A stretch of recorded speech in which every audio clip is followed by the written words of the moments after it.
Today, we're talking about how to make a Reishi wreath. The first thing you'll want to do is harvest your Reishi.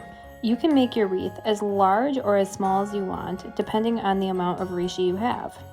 If possible, have both antler and fan shape Reishi. Next, grab a wreath base. You'll want something with a solid background. A grapevine wreath is ideal. Otherwise, wrap a wire around the base to get yourself started. Start to nestle your Reishi into the wire all the way around the wreath. You could also use a hot glue gun to keep them in place, but if you want to reuse the Reishi afterwards, it's best to wire them into place. Continue this process all the way around the wreath, using antlers as your base. You'll need to use additional wire as you go, just to make sure everything is snug and stays in place. Once you have your base of antlers, use your fan-shaped Reishi to add some interest to your wreath. Nestle your Reishi around the wreath in whatever intervals look good to you.